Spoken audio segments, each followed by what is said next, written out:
Nahmaduhu wa nusalli ala rasulihil karim.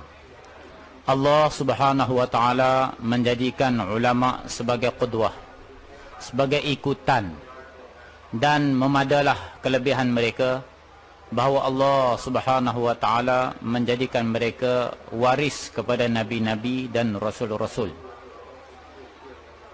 Ulama, makna qudwah ialah mereka menjadi ikutan kepada manusia dalam membawa agama. Segi ilmu, ulama berbeza daripada berbezanya syariat yang diutuskan kepada nabi dan rasul-rasul yang terdahulu. Segi ilmu mereka berbeza, tetapi segi maksud bi'asah, maksud pengutusan nabi-nabi dan rasul-rasul satu. Oleh kerana alim ulama mewarisi daripada rasul-rasul. Mereka bukan sahaja mewarisi ilmu yang dibawa oleh rasul tersebut, tetapi mereka mewarisi segala-galanya daripada nabi mereka. Sebagaimana satu orang apabila dia meninggal dunia, seorang waris, dia akan mewarisi segala harta yang ditinggalkan, sama ada harta itu sikit ataupun banyak. Dia akan dibahagi-bahagikan di antara waris-warisnya. Apa yang ditinggalkan oleh muris akan diwarisi sepenuhnya. Walaupun sebiji syair ataupun sebiji bali ditinggalkan oleh si mati, ianya akan dibahagi-bahagikan. Ulama ialah waris kepada nabi-nabi dan rasul-rasul. Mereka mewarisi segalanya. Segala maksud pengutusan nabi-nabi dan rasul-rasul diwarisi oleh ulama. Mereka bukan sahaja bertanggungjawab untuk menjadi imam kepada 4 rakaat sembahyang, tetapi mereka mewarisi untuk membawa dan menghidupkan, memimpin dan diikuti oleh semua manusia dalam agama yang sempurna. Inilah waris dalam arti kata yang sebenar, mewarisi sepenuhnya daripada anbiya alaihi wassalatu wassalam, ilmunya dan usahanya. Saya berkeinginan bahawa semua ulama-ulama mereka benar-benar insyirah sadar. Mereka rasa lapang hati dan tenang untuk menerima usaha ini. Bukan mereka beranggapan bahawa usaha ini hanya usaha orang-orang tabligh ataupun usaha orang-orang daripada sebuah negara, ataupun ianya bermula daripada satu tempat. Bahkan saya berkeinginan bahawa ulama-ulama jangan memandang rendah dan temeh kepada usaha ini. Bahkan mereka harus merasai dan menghayati dengan erti kata yang sebenar bahawa mereka mewarisi ini daripada Nabi sallallahu alaihi wasallam. Ini satu warisan yang Allah Subhanahu wa taala wariskan kepada kita. Nabi sallallahu alaihi wasallam bersabda, "Bu'istu da'iyan." Baginda sallallahu alaihi wasallam diutuskan akan baginda sebagai dai. Dan begitu juga baginda sallallahu alaihi wasallam diutuskan sebagai muallim. Oleh kerana itu, alim ulama janganlah menyangka dia hanya mewarisi ilmu. Bahkan sebagaimana dia mewarisi ilmu daripada Nabi, dia juga mewarisi juhud, usaha agama daripada Nabi. Dan juga Allah Subhanahu wa taala berfirman, Inna arsalnaka syahidan wa mubasysyiran wa nadhira." Bahawa sesungguhnya kami mengutuskan dikau sebagai yang memberi kabar gembira dan memberi amaran, yakni membawa kedua-dua berita, berita kelebihan dan berita ancaman. Dan selepas daripada itu, Allah Subhanahu wa taala juga menerangkan maksud pengutusan baginda, da'iyan ilallahi bi'idznihi wa sirajan munira, sebagai penyeru kepada agama Allah dengan izin Allah Subhanahu wa taala, sebagai pelita yang menerangi. Kita benar-benar kena merasai dengan dada yang terbuka dan dada yang lapang, bahawasanya selagi usaha tidak dibuat daripada i'tibar ke seluruh alam, yang aqrab ila sunnah, yang paling mirip kepada sunnah Nabi sallallahu alaihi wasallam. Selagi itulah apa-apa jurusan agama berkaitan dengan akidah, berkaitan dengan ibadat, berkaitan dengan muamalat ataupun muasyarat, tidak akan wujud dengan sempurna selagi ianya tidak diusahakan secara menyeluruh ke seluruh alam dengan cara yang paling hampir, paling mirip dengan cara Nabi sallallahu alaihi wasallam. Dan sejauh mana apabila seseorang menyebarkan agama yang berasaskan kepada adat-adat dan taklid dan adat-adat, dan sejauh itulah bukan agama yang tersebar, apabila digunakan penyebaran agama bergantung kepada adat resam yang sedia ada, sebagai satu adat yang sedia ada, bukan agama yang tersebar, tetapi adat-adat resam yang akan tersebar, bukan agama. Allah Subhanahu wa taala menjadikan sebab datangnya agama ialah dengan pengorbanan dan susah payah. Tetapi sekiranya kita usahakan atas agama sebagai tahap daripada segi i'tibar alat, sebagai satu alat, ianya akan datang kepada kerehatan, datang kepada kesenangan, datang kepada kemewahan, tetapi tidak datang kepada agama yang sempurna, yang ianya akan datang hanya saja dengan cara mujahadah dan susah payah kerana agama. Dan kata Mano Yusuf yang tadi dan juga kata Mano Yusuf yang ini, bahawa apabila kita inginkan wujudkan, kita ingin untuk wujudkan sesuatu dalam diri kita, kita dakwahkan perkara tersebut. Kita dakwahkan perkara tersebut sebagaimana cara baginda sallallahu alaihi wasallam. Kita ada satu silap faham dalam dakwah. Kita merasakan bahawa dakwah ini untuk orang yang bukan Islam, untuk orang yang bukan Islam sahaja. Sebenarnya sebagaimana dakwah ini untuk orang yang bukan Islam, begitu juga dakwah ini ialah kepada orang-orang Islam, bawa mereka kepada majlis-majlis, kepada agama. Allah Subhanahu wa taala berfirman, ya ayyuhalladzina amanu aminu, wahai orang beriman, berimanlah kamu. Bermakna apa maksud dia? Kata ulama dalam tafsir menerangkan bahawa wahai orang yang beriman, wahai orang beriman, hiduplah dengan kehidupan iman. Wahai orang yang beriman, hiduplah, jadilah kehidupan kamu dengan kehidupan seorang yang beriman, dan ingat dengan amalan-amalan iman yang sempurna. Karena Allah Subhanahu wa taala memerintahkan sebagaimana seseorang dapat hidup dengan iman yang sempurna kepada Allah Subhanahu wa taala. Iman yang sempurna, amalan yang sempurna. Kerana apa yang ada di dalam hati, keimanan yang tersembunyi di dalam hati, mazharnya ialah Islam, mazharnya ialah amalan. Sejauh mana keimanan seseorang ada di dalam hati dia, sebanyak itulah ketaatan yang zahir daripada anggota-anggotanya. Satu lagi salah faham kita, kita menyangka bahawa dakwah ini untuk islah orang lain, yakni untuk perbaiki orang lain. Tidak, sebenarnya dakwah itu ialah untuk diri kita, untuk diri kita. Kerana Allah Subhanahu wa taala jelas menerangkan di dalam Al-Quran, sawaun alaihim a anzartahum am lam tunzirhum la yu'minun. Ini sama sahaja ke atas mereka. Allah Subhanahu wa taala menerangkan segi dakwah yang samanya ialah orang yang didakwahkan. Orang yang didakwahkan sama bagi mereka. Kamu beri peringatan kepada mereka ataupun tidak, mereka tidak beriman. Tetapi bagi da'i, orang yang meneru dalam semua hal, semua keadaan, dia mendapat faedah.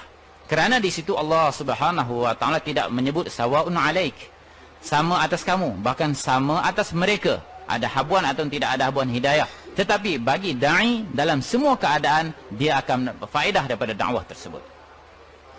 Dan sebelum ini kata beliau bahawa Maulana Ilyas rahmatullahi alaih pernah berkata, kalaulah dia nak namakan usaha ini, dia akan namakan tahrikul iman, iaitu satu usaha yang menggerakkan iman seseorang, mendorong seseorang untuk memperkuatkan iman dia dan menyemarakkan api keimanan dia.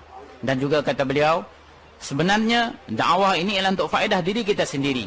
Wa man jahada fa innama yujahidu li nafsihi. Barang siapa yang bersusah payah kerana agama, hanya saja dia bersusah payah untuk dirinya sendiri, untuk kebaikannya sendiri. Jadi dalam usaha dakwah tuan-tuan yang mulia, apabila seseorang bersusah payah, faedah manfaat yang akan dapat ialah untuk dirinya sendiri. Dia akan mendapat faedah daripada usahanya.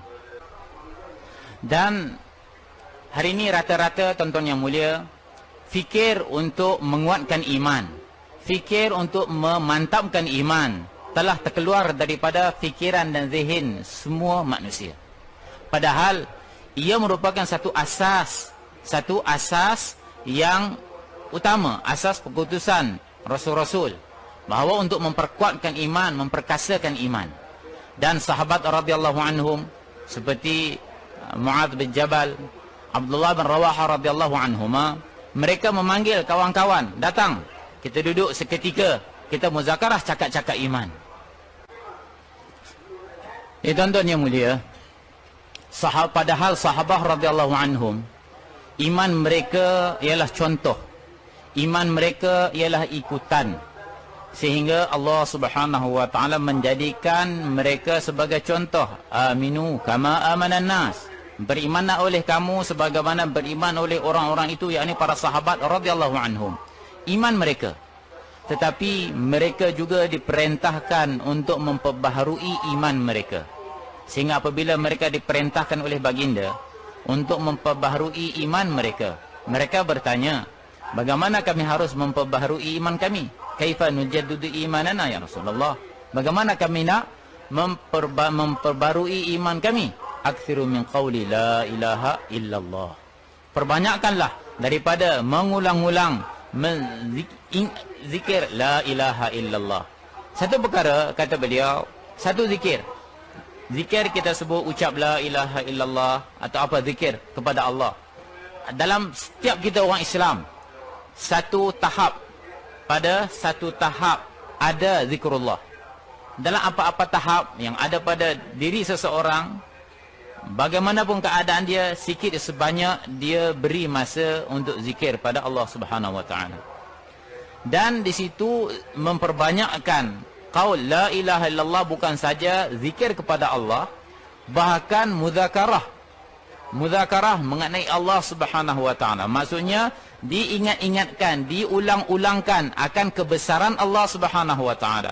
Kibriyaillah, kebesaran Allah Subhanahu wa taala diulang-ulang, dicakap-cakap, mafhum tentang kalimah tersebut diulang-ulang dan dicakap-cakap sehingga ianya meresap dalam hati. Secara umumnya kata beliau bahawa mudzakarah mengenai kebesaran Allah Subhanahu wa taala ini secara umumnya telah terkeluar daripada umat. Walaupun dalam tahap masing-masing zikrullah masih ada, tapi mudzakarah mengenai kebesaran Allah secara umumnya telah terkeluar daripada umat. Dan satu perkara yang penting yang saya ingin cakapkan bahawa mudzakarah perkara yang lain mawujud. Kedudukan, pangkat, kuasa wujud secara umum di kalangan umat. Dan satu perkara kata Hadraji bahawa apa yang kita zikirkan, apa yang kita sentiasa mudzakarahkan, kita ulang-ulangkan, keyakinan tersebutlah akan datang dalam hati kita. Padahal sahabat-sahabat radhiyallahu anhum, mereka sentiasa berada di majlis-majlis yang diingat-ingatkan akan kebesaran Allah Subhanahu wa taala. Dicerita-ceritakan akan kebesaran Allah Subhanahu wa taala, padahal iman mereka itu begitu tinggi, Allah perintahkan kita untuk mencontohi mereka. Sekali Umar radhiyallahu anhu melalui berhampiran satu majlis yang duduk di dalamnya Uthman radhiyallahu anhu. Duduk dalam majlis tersebut Uthman radhiyallahu anhu. Kata Umar radhiyallahu anhu bahawa dalam majlis ini ada seorang imannya begitu tinggi, imannya begitu mantap, kalaulah dibahagi-bahagikan, lau yuqsamu ala jaish, kalau dibahagi-bahagikan atas tentera yang banyak, lakafahu, nescaya memadai mereka, nescaya memadai mereka.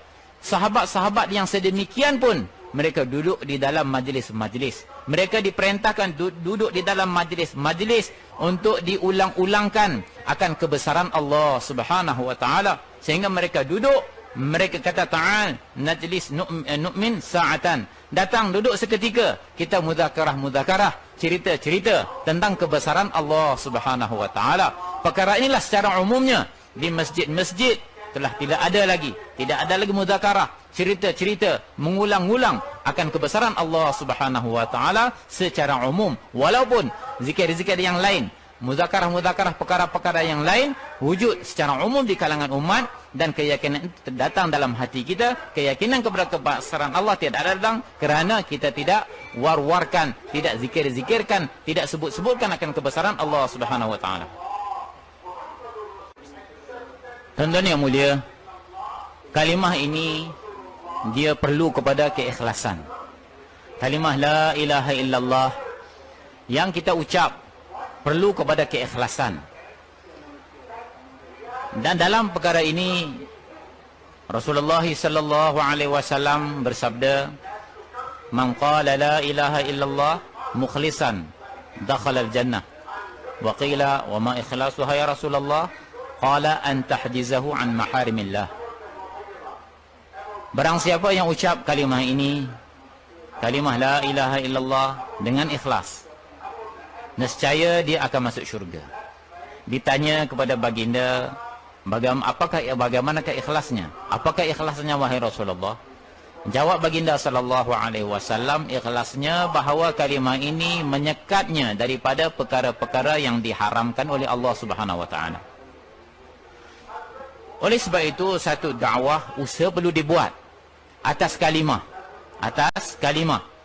dan dimuzakarkan mafhum kalimah ini, sehingga keikhlasan kepada kalimah la ilaha illallah datang dalam hati setiap kita, dan keikhlasannya datang dalam hati setiap manusia. Dan kalau kita lihat daripada semua syu'bah iman yang 5, sama ada kan hakikat keikhlasan kalimah ini, dia menyekat seseorang daripada perkara yang diharamkan oleh Allah Subhanahu wa taala. Sama ada kalau kita lihat daripada segi akhlak, ada keharaman-keharamannya yang berkaitan. Daripada segi muamalat, ada keharaman-keharamannya yang berkenaan. Daripada muasyarat, ada keharaman-keharaman yang berkenaan. Daripada lain ibadat juga ada keharaman-keharaman yang berkenaan. Begitu juga daripada sudut akidah dan sebagainya. Sudut akidah, tauhid, ada keharaman-keharamannya. Dan semua keharaman-keharaman tersebut ada di tengah-tengah kita. Ada di tengah-tengah kita. Padahal Nabi SAW bersabda mafhumnya, ma amana bil Quran man istahalla maharimahu. Tidak beriman seseorang dengan Al-Quran orang yang menghalalkan perkara yang diharamkan oleh Al-Quran. Jadi perkara-perkara keharaman-keharaman tersebut ada di tengah-tengah kita. Dan kita orang yang beriman, kita harus usaha mewujudkan muzakarah, menyebut tentang kebesaran Allah, sehingga keyakinan dan keikhlasan kalimah datang dalam kehidupan kita dan semua manusia. Sebagaimana dalam kalimah ikhlas dituntut, begitu juga dalam solah ikhlas dituntut. Dalam solah ikhlas dituntut, yaitu bagaimana solah itu benar-benar mampu menyekat seseorang daripada perkara yang diharamkan oleh Allah Subhanahu wa taala. Sembahyang mampu menyekat seseorang daripada perkara yang diharamkan oleh Allah Subhanahu wa taala. Kata Ibnu Abbas dan Abdullah bin Mas'ud radhiyallahu anhumah, kedua-dua mereka berkata, sembahyang seseorang yang bersembahyang, yang sembahyangnya tidak menyekatnya daripada perkara-perkara yang mungkar, perkara-perkara yang haram, tub'iduhu salatuhu anillah, akan menjauhkan salahnya, akan menjauhkannya daripada Allah Subhanahu wa taala. Padahal salah itu satu amalan yang menghampirkan diri, akan maksudnya taqarrub ila Allah, menghampirkan kita kepada Allah Subhanahu wa taala. Tetapi apabila dalam solah ini tidak diusahakan keikhlasan, yang natijah ataupun hasil daripada usaha atas solah dan keikhlasan solah akan menyekat seseorang daripada mungkar, menyebabkan sembahyang yang boleh menjadi sebab untuk hampir kepada Allah Subhanahu wa taala telah bertukar menjadi sebab seseorang itu jauh kepada Allah Subhanahu wa taala. Dan kata Abdullah bin Mas'ud dan Abdullah bin Abbas radhiyallahu anhum bahawa man lam tanhahu salatuhu 'anil munkarat fatub'iduhu salatuhu 'anillah. Barang siapa yang sembahyangnya tidak menjauhkannya daripada perkara yang diharamkan oleh Allah Subhanahu wa taala, salahnya akan menjauhkannya daripada Allah Subhanahu wa taala.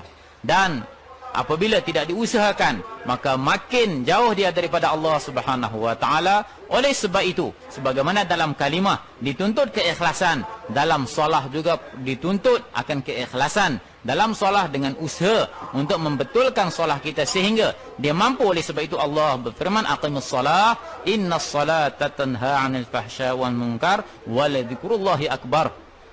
Dirikanlah solah, kerana sesungguhnya solah itu mencegah daripada fahsya dan mungkar.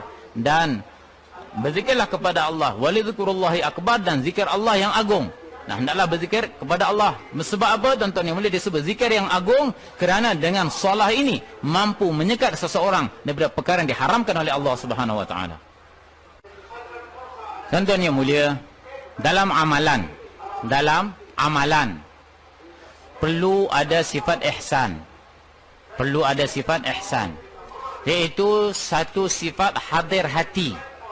Sifat hadir hati, itu hati sentiasa hadir, menyedari, sedar ada hubungan dengan Allah Subhanahu wa taala. Di dalam perkara ini, dalam amalan, apabila ada sifat ihsan dalam amalan, amalan ini qaim. Amalan ini ada, amalan ini wujud. Tetapi sekiranya dalam amalan tidak ada sifat ihsan. Apa sifat ihsan? An ta'budallaha ka'annaka tarahu. Bahawa kamu beribadat kepada Allah Subhanahu wa taala seolah-olah kamu lihat Allah Subhanahu wa taala. Dengan zikir kepada Allah Subhanahu wa taala, sentiasa hati bersama hubungan dengan Allah Subhanahu wa taala. Dalam amal perlu ada kehadiran hati. Kehadiran hati kepada Allah Subhanahu wa taala. Sekiranya dalam amalan kita tidak ada sifat ihsan, sebenarnya kita memusnahkan amalan tersebut. Kita memusnahkan amalan tersebut. Amalan yang tidak ada ihsan, kita bukan mendirikan amal. Kita bukan mendirikan amal, tetapi kita menghancurkan amal tersebut. Dan lawan bagi ihsan tadi yang merosakkan amalan kita, apa dia? Ghaflah. Ghaflah inilah, kelalaian inilah yang merosakkan amalan kita. Yang merosakkan amalan kita. Oleh sebab itu, kita sentiasa kena ada hubungan dengan Allah. Hadir hati, an ta'budallah ka'annaka tarahu. Satu, pengabdian kepada Allah yang benar-benar kita hadir hati terhadap Allah Subhanahu wa taala. Hadir hati terhadap Allah Subhanahu wa taala. Jadi kelalaian inilah yang membinasakan amalan kita. Kelalaian inilah yang merosakkan hati manusia.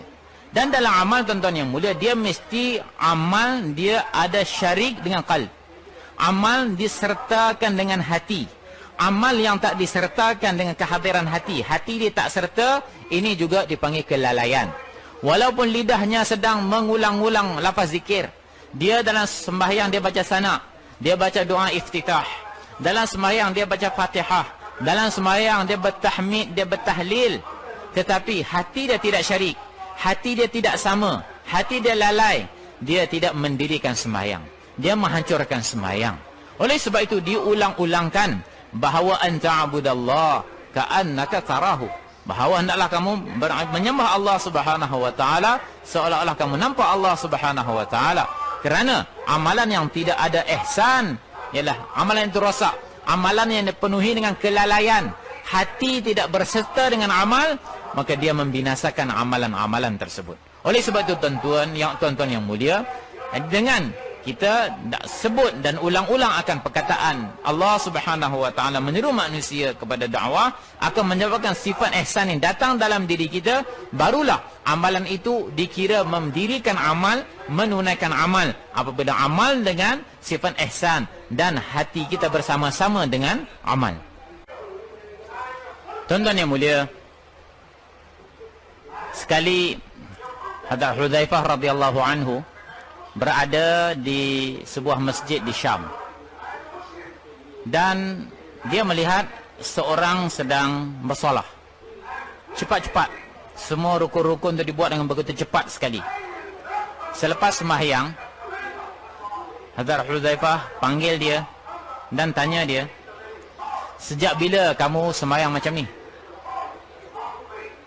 Dan orang itu sudah pasti dia tabi'i. Sudah pasti dia tabi'i. Kerana sahabat panggil dia, tanya dia. Dan dia kata sejak 40 tahun. Sejak 40 tahun. Kata Hadrat Hudzaifah radhiyallahu anhu, kalaulah dalam keadaan sembahyang yang begini kamu mati, kalaulah dalam keadaan sembahyang yang begini kamu mati, kamu tidak akan dibangkitkan bersama-sama dengan agama yang dibawa oleh baginda Muhammad sallallahu alaihi wasallam. Jangan ambil gambar, tuan, tolong. Dan sekiranya kamu mati dalam keadaan yang macam ni, kamu tidak akan dibangkitkan bersama dengan agama yang dibawa oleh baginda Muhammad sallallahu alaihi wasallam. Kata Hadrat Hudzaifah radhiyallahu anhu kepada orang yang sembahyang 40 tahun. Kerana perintah dalam solah ini, Nabi SAW bersabda, "Sallu kama ra'aitumuni usalli." Sembahyanglah olehmu sebagaimana kamu lihat aku sembahyang. Ini cara yang ditunjukkan oleh baginda SAW. Dalam sembahyang perlu ada, dan sebelum ni beliau sebut bahawa apabila satu orang dia tidak ada amalannya dengan kaitan hati dia, hati tidak bersama dengan amal, dia akan melakukan amal dengan cepat-cepat. Jadi dalam sembahyang, apabila seseorang sembahyang tanpa ada hati dia berhubung dengan amalannya, dalam keadaan lalai, dia akan jadi cepat-cepat. Bayangkan tuan-tuan yang mulia, seorang yang bersembahyang sejak 40 tahun.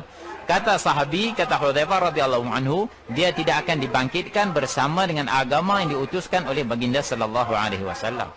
Dan juga begitu banyak wa'id-wa'id atau banyak amaran daripada Nabi sallallahu alaihi wasallam bahawa seseorang yang dia tidak membetulkan sulbinya, tidak membetulkan belakangnya, di antara duduk dan sujudnya, di antara dan i'tidalnya, Allah Subhanahu wa taala tidak akan memandangnya dengan pandangan rahmat.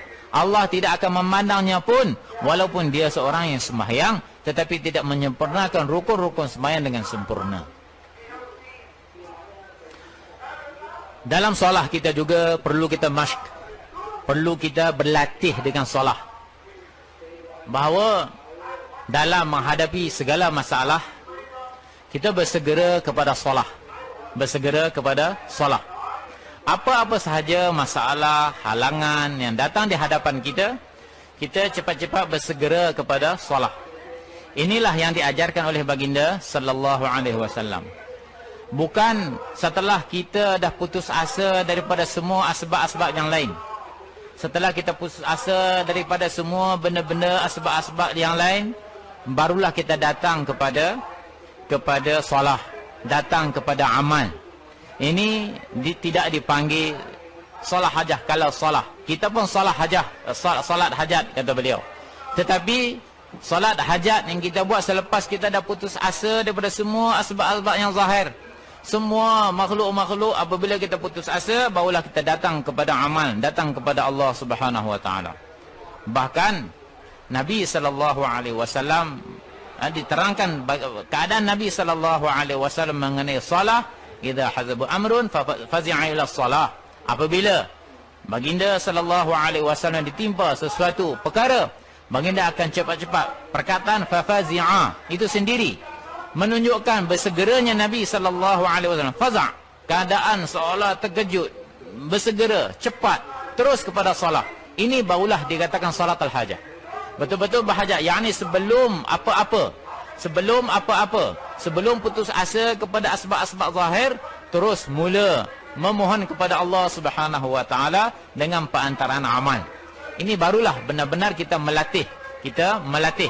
Kerana Allah Subhanahu wa taala ghayur, iaitu Allah Subhanahu wa taala Maha cemburu. Allah begitu cemburu kepada seseorang yang setelah dia putus asa dengan asbab-asbab zahir, dengan apa yang ada di sisi dia daripada mata-mata dunia dan asbab-asbab zahir, dia berpaling kepada Allah Subhanahu wa taala. Allah begitu cemburu sekali, tuan-tuan yang mulia.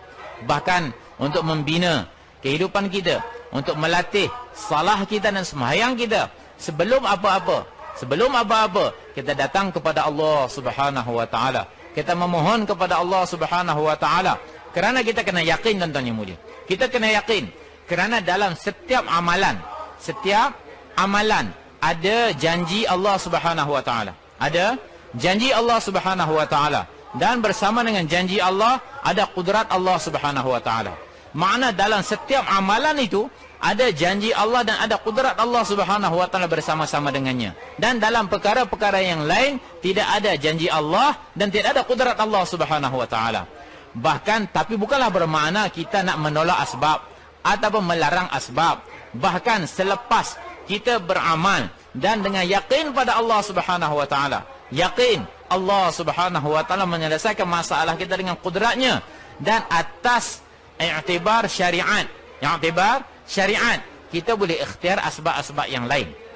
Tapi yakin kita pada Allah Subhanahu wa taala. Tetapi mereka yang mula-mula pilih asbab selepas putus asa, kemudian barulah dia datang kepada Allah, mereka datang dengan keyakinan kepada asbab, kemudian kerana putus asa pun datang pada Allah Subhanahu wa taala. Allah amat cemburu kepada orang-orang tersebut. Dan Allah tidak akan mempedulikan dia. Jadi tuan-tuan yang mulia, kita kena usaha untuk bawa kehidupan kita, amalan kita dulukan daripada semua perkara dan menuju kepada Allah. Kerana di belakang setiap amal ada janji Allah, dan setiap janji Allah ada kudrat Allah Subhanahu wa taala, dan tidak ada janji ini dan tidak ada kudrat Allah bersama perkara yang lain. Untuk ilmu juga, tuan-tuan yang mulia, perlu kepada ikhlas. Untuk ilmu juga perlu kepada ikhlas. Dan sekali Ali radhiyallahu anhu ditanya bagaimana wudu. Bagaimana wudu? Dia kata ke bawa lota air, bawa bekas air. Dia duduk di tempat yang tinggi, dia berwudu. Semua laki-laki, semua wanita, semua kanak-kanak, mereka lihat dan mereka mempelajari wudu cara sunnah Nabi sallallahu alaihi wasallam.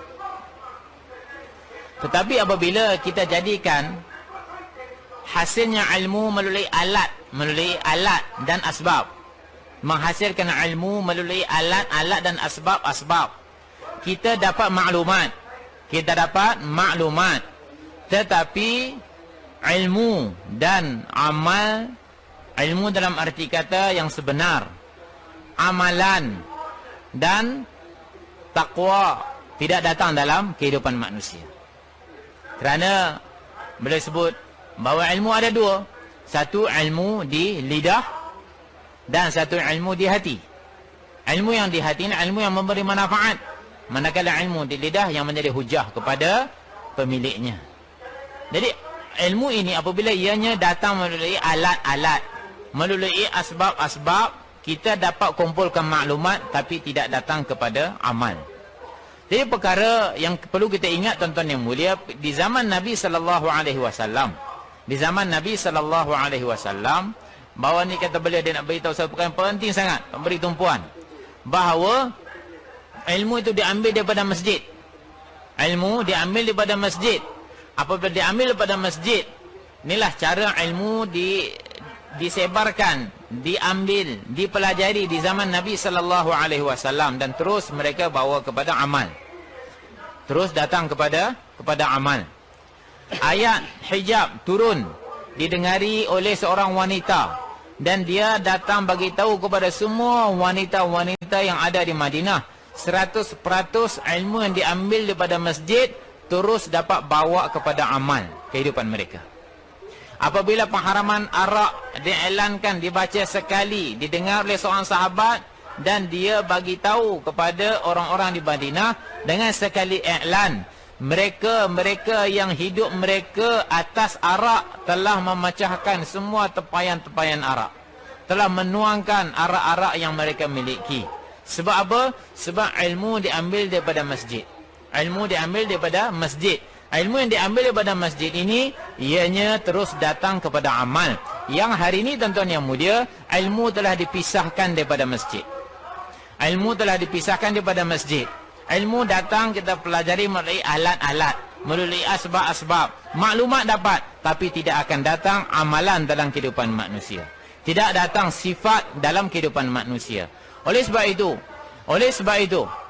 beliau bagi tahu bahawa yang dia tweet saya tadi kata, ingat benda ni point ni. Ingat, tolong ingat benda ni. Dia bagi tahu, dia kata bahawa apabila ilmu ini tidak diambil daripada masjid, amal juga telah hilang daripada umat. Ilmu sepatutnya diambil daripada masjid, dan ilmu yang diambil daripada masjid akan memberi kekuatan untuk amal kepada manusia. Jadi tuan-tuan yang mulia, jadi perkara ni kita kena usahakan. Dan oleh sebab itu kata beliau, maksud asas dakwah dan tabligh ini, maksud asal dakwah dan tabligh ini ialah untuk menghidupkan kembali cara pengambilan dan pembelajaran ilmu sebagaimana di zaman Nabi SAW, bahawa ilmu dipelajari secara amali di masjid dan dibawa, kerana ilmu yang diambil daripada masjid akan memberi kekuatan, akan membuahkan amal. Tetapi ilmu yang tak diambil daripada masjid, kita dapat maklumat tapi amalan tidak ada dalam kehidupan kita. Jadi tuan-tuan yang mulia, jadi maksud daripada dakwah dan tabligh ini ialah untuk bawa kembali umat ini kepada cara asal pembelajaran ilmu, bahawa ilmu dipelajari di masjid. Ilmu dan masjid adalah satu. Di sana ada halqah-halqah yang dipelajari. Apa-apa ilmu yang dipelajari terus dibawa kepada amalan dalam kehidupan mereka. Ilmu ada dua, fadail dan masail. Fadail ialah untuk melahirkan ihtisab.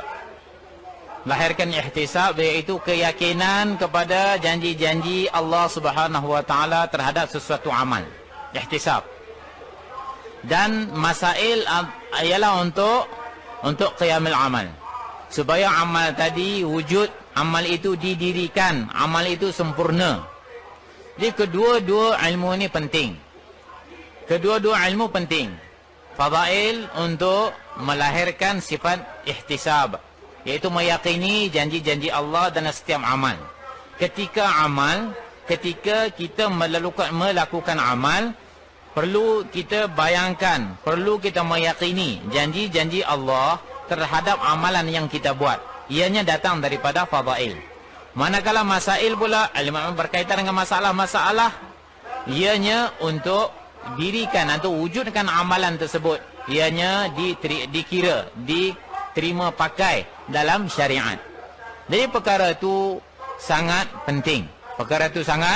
penting. Jadi fadail perlu diusahakan, masail perlu diusahakan, sebab kedua-dua ilmu ini ada dalam umat.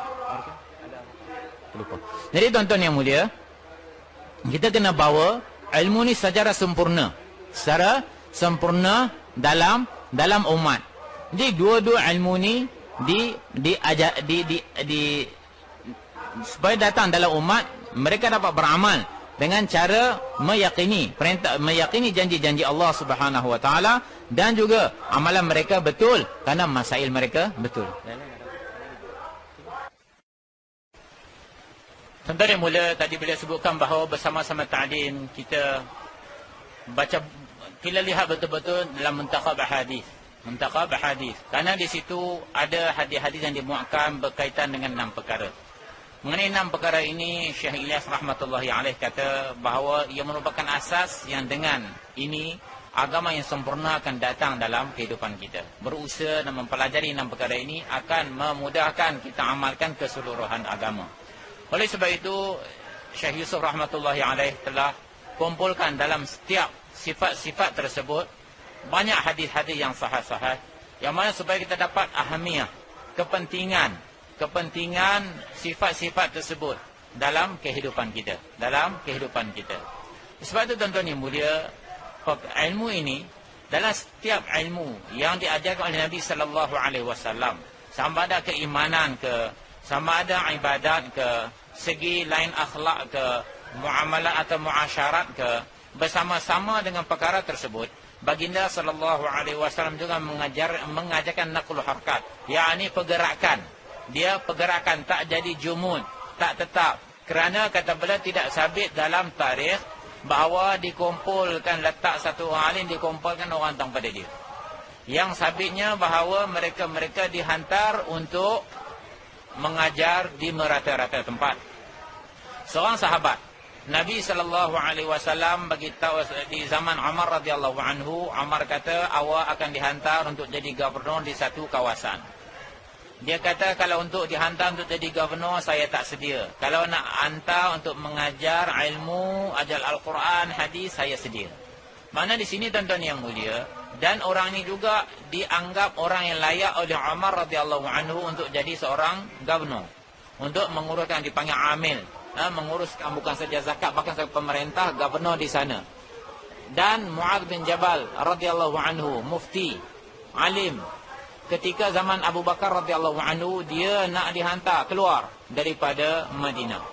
Kata Umar radhiyallahu anhu kepada Abu Bakar radhiyallahu anhu, dia mufti. Kalau kita ada masalah, kita nak rujuk pada siapa? Kata Abu Bakar radhiyallahu anhu, aku tidak akan menegah orang yang berkeinginan untuk keluar di jalan Allah Subhanahu wa taala.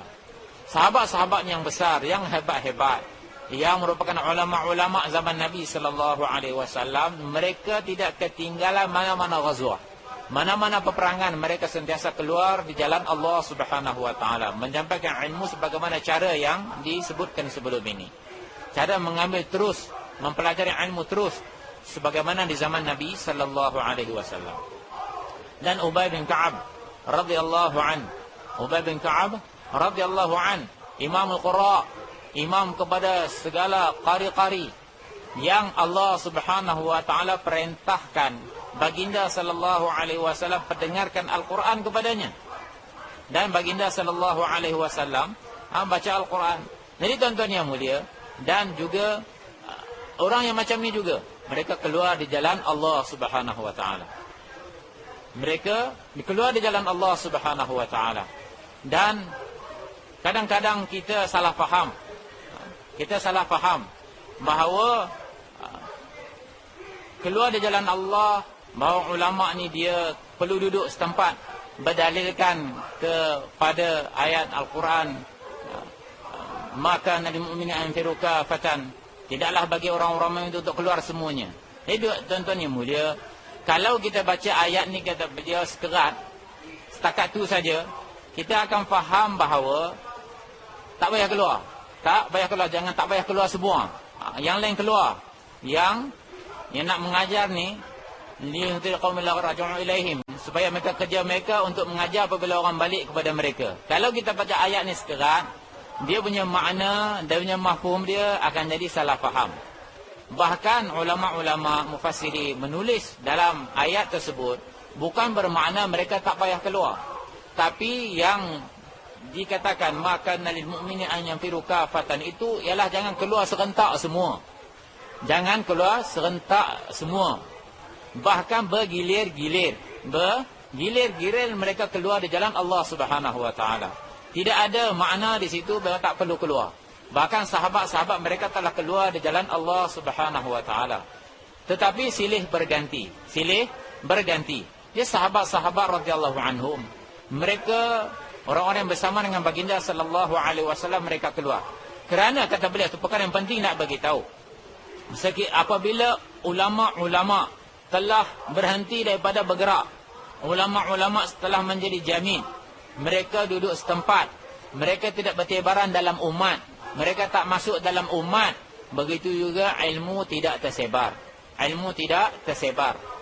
Tetapi kalaulah ulama-ulamanya bergerak dan jumpa manusia, menunjukkan keinginan dan kegairahan untuk belajar kelebihan dan kebaikan ilmu agama, kita akan lihat sebagaimana Abdullah bin Mubarak rahmatullahi alaih dalam pengajian dia, dalam pengajian dia. 6 bulan dia keluar di jalan Allah Subhanahu Wa Taala. Dan 6 bulan dia duduk mengajar kitab Bukhari, kitab-kitab hadis.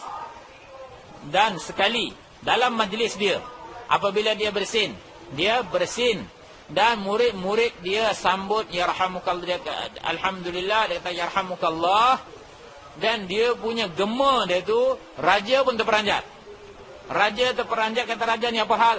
Bunyi seolah-olah ada raja lain yang bawa tentera menyerang bandar dia. Kata pengawal-pengawalnya, jangan risau. Jangan risau tuanku, ini bukan serangan apa, bukan bunyi apa, bukan gema apa. Tapi Abdullah bin Mubarak rahmatullah alaih bersin, dan dia disambut dengan, dia kata alhamdulillah, dan disambut yarhamukallah oleh murid-murid dia, bergema sebegitu sekali. Mengapa tuan-tuan yang mulia? Apabila alim ulama dia bergerak bertebaran dalam umat, maka dalam umat ada keinginan, timbul kegairahan, minat, dan mereka telah datang untuk mempelajari ilmu. Tetapi apabila ulama telah berhenti daripada bergerak, dan ilmu juga berhenti daripada tersebar. Dan Nabi SAW mengumpamakan diri baginda SAW sebagaimana hujan, sebagaimana air hujan. Dan Nabi tidak umpamakan diri baginda SAW bagaikan perigi. Matali wa matalu ma ba'athani Allah min al-ilmi al-huda kamathal ghaithin kathir. Yaitu perumpamaan aku dan perumpamaan yang diutuskan aku dengan ilmu dan petunjuk, kamathalil ghaith, seperti hujan yang lebat. Ini tuan-tuan yang mulia, kata beliau, minta tanya pada tuan-tuan, apabila tuan-tuan mewarisi ilmu, tuan-tuan rasa tak tuan-tuan mewarisi ilmu tersebut? Kita mewarisi ilmu sebagai al-ulama warasatul anbiya. Apabila kita mewarisi ilmu itu, kita benar-benar rasa kita mewarisi ilmu tersebut, kan? Rasa tak tuan? Kita mewarisi ilmu tersebut. Jadi begitulah, apabila kita merasai kita mewarisi ilmu tersebut daripada Nabi SAW, kita juga bukan setakat mewarisi ilmu, bahkan kita kena mewarisi pergerakan Nabi SAW, iaitu naqlah harakat, iaitu bergeraknya Nabi SAW untuk ilmu. Kita juga kena warisi pergerakan tersebut. Bukan setakat kita waris ilmu dan kita tidak warisi bergeraknya Nabi SAW untuk ilmu itu, kita tak warisi.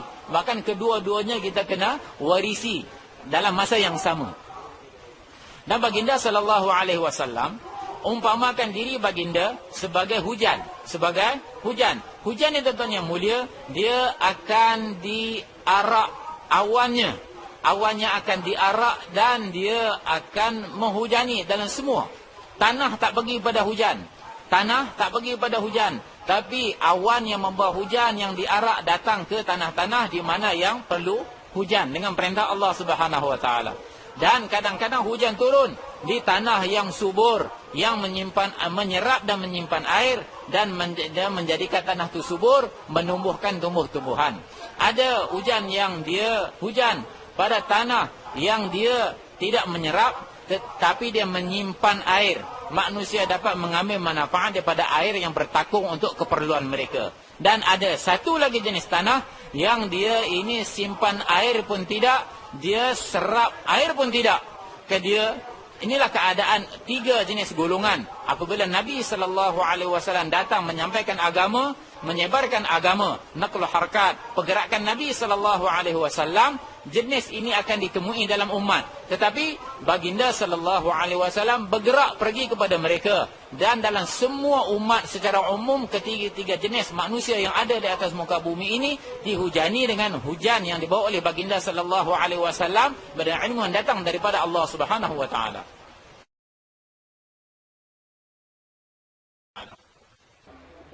Ya tuan-tuan yang mulia, sebelum ada satu puan saya tertinggal mengenai bahawa kata mengenai ayat tadi, maka yang firuka fatan, maksud dia bahawa mereka ulama-ulama perlu bergilir-gilir sebab mereka ada tugas. Ada yang menjadi imam, ada yang mengajar, ada yang beri fatwa. Oleh sebab itu mereka digilir-gilirkan. Dan tanggungjawab ulama juga untuk mewujudkan mustafti, mufti bagi fatwa. Tapi orang yang nak tanya tu pun, itu pun tanggungjawab orang ulama juga nak wujudkan orang tanya. apabila kita bergerak dalam umat, jumpa mereka ada kedahagaan agama, ada keinginan agama, barulah mereka mula tanya hal-hal agama. Untuk mewujudkan mustafti, orang yang nak tanya itu pun tanggungjawab alim ulama juga. Dan kata beliau, keinginan dan kehendak Syekh Ilyas rahmatullahi alaih, bahawa dalam setiap jamaah kena ada seorang alim dan ada seorang qari. Orang alim, ini orang yang tahu masalah-masalah agama, qari yang pandai baca Al-Quran untuk membetulkan tajuk dan sebagainya. Ini kehendak dan keinginan Syekh Ilyas rahmatullahi alaih. Dan sekali dalam satu riwayat, baginda sallallahu alaihi wasallam lalu dengan satu jamaah, berhampiran satu jamaah. Dan mereka sedang duduk dalam masjid. Jamaah telah dibentuk untuk keluar di jalan Allah Subhanahu wa taala. Dan baginda sallallahu alaihi wasallam, baginda tawajjuh tuan. Baginda sallallahu alaihi wasallam tanya, "Mengapa kamu tak keluar lagi?" Jawab mereka, "Kami tak ada amir.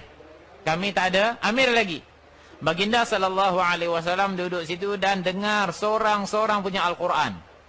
Dengar seorang-seorang daripada Al-Quran, dan di antara mereka yang paling baik Al-Quran, kata, "Ini amir kamu. Pergi keluar jalan Allah Subhanahu wa taala."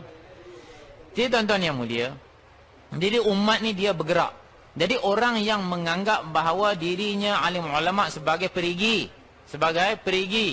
dan mereka yang dahaga, "Datanglah ambil air daripada saya perigi." Ini dia kata perumpamaan ini, contoh ini 100% bertentangan, mutabad, bertentangan dengan hadis Nabi sallallahu alaihi wasallam dan perumpamaan yang Nabi sallallahu alaihi wasallam umpamakan untuk diri baginda.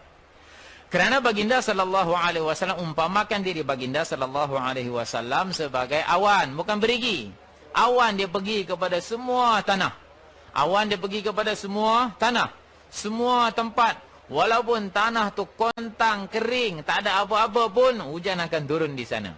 Jadi tuan-tuan yang mulia, kita kena masuk dalam umat. Satu, ialah begitu juga seperkara yang beliau sebut, bahawa sebenarnya tidak ada ta'arud, tidak ada pertentangan atau tidak ada ta'arud, ini pencanggahan di antara ta'lim dan dakwah. Tidak ada pencanggahan di antara ta'lim dan dakwah. Benda yang sama.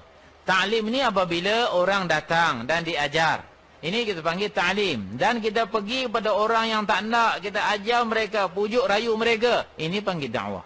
Benda yang sama. Tidak ada pertentangan, tidak ada tabat di antara ta'lim dan ta'alum. Begitu juga tuan-tuan yang mulia, tidak ada ta'arud di antara dakwah dan ta'lim. Dakwah dan ta'lim tidak ada ta'arud. Apabila satu orang dikeluar kepada orang-orang yang tidak berkehendak, orang-orang yang tak mau, itu pun tanggungjawab alim ulama untuk pergi jumpa mereka, pujuk rayu mereka, ajak mereka, ajar mereka. Itulah dakwah. Dan apabila mereka datang diajar, panggil ta'lim. Sebab itu tuan-tuan yang mulia, perkara ni perlu kita bertebaran ke dalam umat. Kena dalam umat. Dan kita kena faham, kata beliau, minta saya ingatkan tadi, perkara ni ingat, bahawa apabila umat ini, ulama-ulama telah jumud, mereka duduk setempat, tak bergerak, ilmu jadi mahdud. Ilmu jadi mahdud, terkhusus pada tempat-tempat pembelajaran ilmu. Pada tempat-tempat khusus, ilmu tidak menjadi umum dalam umat. Bahkan kata beliau, pada pandangan saya, pada hikmat saya, mungkin 5% sahaja. 5% sahaja orang yang ada ilmu, yang benar-benar ilmu. Dan 95% lagi mereka dalam kejahilan. Jadi tuan-tuan yang mulia, Nabi SAW telah memberi satu amaran. Allah Subhanahu Wa Taala beri satu amaran bahawa orang-orang ulama-ulama yang tidak mau mengajar, bahawa Nabi SAW akan hukum mereka. Yani Allah Subhanahu Wa Taala akan hukum mereka di dunia lagi. La u'ajjilannahumul iqaba fid dunia. Bahawa aku akan segerakan kepada mereka iqab. Aku akan segerakan kepada mereka balasan di dunia lagi. Tuan-tuan yang mulia, kata beliau, dalam mana-mana wa'id, dalam mana-mana amaran, ta'jil yang datang, ta'jil uqubah, yang datang ta'dil uqubah, iaitu dipercepatkan balasan dalam hadis, makna dia ialah di akhirat dia dihisap masalah lain. Di akhirat dia akan dihisap mengenai tanggungjawab dia. Dia akan dihisap di akhirat tu satu perkara yang lain dah kena. Di dunia juga dia akan kena juga. Lau ajjilannahumul iqabata fid dunya, bahawa sekiranya mereka tidak mengajar orang-orang yang jahil, nescaya aku akan hukum mereka di dunia lagi. Jadi tuan-tuan yang mulia, para sahabat radhiyallahu anhum apabila mereka mendengar ancaman daripada Nabi SAW, mereka bermesyuarat sesama mereka, siapa yang dimaksudkan oleh Nabi SAW? Siapa yang dimaksud oleh Nabi SAW? Dan mereka datang kepada satu konklusi bahawa yang dimaksudkan oleh Nabi ialah Asy'ariyin, kerana mereka lah ulama-ulama, orang-orang alim. Dan setelah sampai perkara ini kepada mereka, mereka datang kepada Nabi SAW dan mereka tanya, apakah kami akan diazab? Kami akan diazab dengan sebab orang lain, dengan sebab mereka. Kami dah cuba, mereka tak mau belajar. Nabi SAW ulang lagi, la'u'ajjilannahumul 'aqabata fid dunya. Nescaya aku akan mempercepatkan kepada mereka uqubah, balasan di dunia lagi. Jadi mereka kata, kami dah cuba, mereka tak nak. Nabi ulang sampai 3 kali ditanya oleh Asy'ariyin mengenai bahawa kelemahan bukan daripada pihak kami, pihak mereka. Mereka yang tak nak, bukan kami tak mau ajar. Nabi SAW terus ulang sabdanya, la'u'ajjilannahumul 'aqabata fid dunya. Kemudian mereka kata kali yang keempat, apabila setelah 3 kali Nabi ulang ancaman kepada ulama yang tidak mau mengajar orang yang tidak nak agama kepada agama, mereka kata, wahai Rasulullah, berilah muhlat ataupun berilah peluang kepada kami 1 tahun. Li amhilna sanatan, wahai Rasulullah, berilah tangguh kepada kami 1 tahun, kami nak usaha. Dan mereka telah berusaha. Mereka 1 tahun, bukan 4 tahun, bukan 6 tahun, bukan 10 tahun. 1 tahun mereka minta tangguh, minta bagi peluang untuk mereka usaha kepada orang-orang yang tidak inginkan agama, yang duduk di tempatan mereka untuk datang kepada agama. Kata beliau, saya begitu heran, mengapa kita tashkil, kita tanya, siapa sedia nak bagi setahun? Tashkil ulama, sebenarnya ulama yang bagi kami setahun. Asy'ariyin ni dia tidak diputuskan oleh Nabi SAW, baik kamu setahun buat usaha. Bahkan mereka sendiri, ulama sendiri, mereka yang menzahirkan keinginan dan berapa masa yang mereka rasa patut untuk mereka usaha, sehingga orang-orang yang jauh daripada agama, yang tidak inginkan agama, tidak ada kegairahan untuk agama, mula cinta kepada agama, gairah untuk agama dan nak belajar agama. Mereka telah mentashkilkan diri mereka sendiri. Hari ini kadang-kadang kita dengar, macam mana ulama-ulama ditashkil setahun pula. Tashkil orang awam pula setahun. Mereka tak belajar. Dalam setahun tu sekurang-kurangnya dapat dia belajar. Kami dah belajar dah. Kami dah alim dah. Ustaz dah. Bukan, tuan-tuan yang mulia.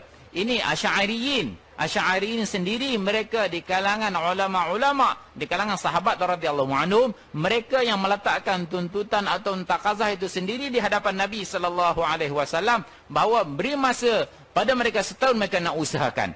Jadi umat ini apabila ulama-ulama telah jumud, mereka tidak berusaha, mereka tidak bertebaran ke dalam umat, ilmu jadi mahdud. Dan kita lihat hari ini, tuan-tuan yang mulia, berbondong-bondong anak-anak muda kita, lelaki dan wanita, mereka menuju ke arah satu ilmu yang mereka anggap ilmu. Tapi sebenarnya kata beliau, ilmu yang sebenarnya, ilmu yang datang daripada Rasulullah SAW. Ilmu yang sejati, bermakna ulama tidak bergerak, kejahilan telah tersebar dalam umat, yang bukan ilmu disangka ilmu, berbondong-bondong mereka pergi dan mereka tinggalkan ilmu yang sejati, yang hakiki, yang datang daripada Nabi SAW.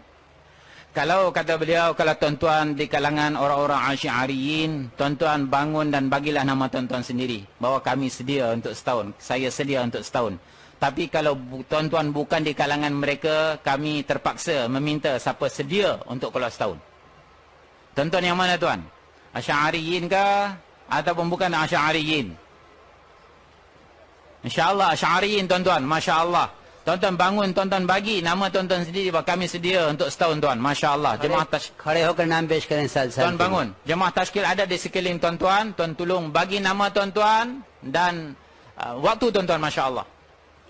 Waktu 1 tahun. Bila? Dan kita nak tunai, Masya Allah. Asy'ariyin ni mereka adalah satu kabilah yang datang daripada Yaman. Satu kabilah yang datang daripada Yaman. Bukan Asy'ariyin yang tauhid punya ni. Ni Asy'ariyin, satu kabilah Yaman yang datang berhijrah di kalangan ulama-ulama para sahabat radhiyallahu anhum. Ni maksud dia. Bukan Asy'ariyin Maturidin, bukan. Ni Asy'ariyin, satu kabilah daripada Yaman yang datang berhijrah yang duduk di Madinah. Masya Allah. فرماؤ فرماؤ فیصد تشکیل ہونی چاہیے علماء کا مجمع ہے. Masya Allah. Lagi tuan, Masya Allah. Tuan-tuan bagi nama tuan-tuan, Masya Allah. Di sana, Masya Allah. Masya Allah.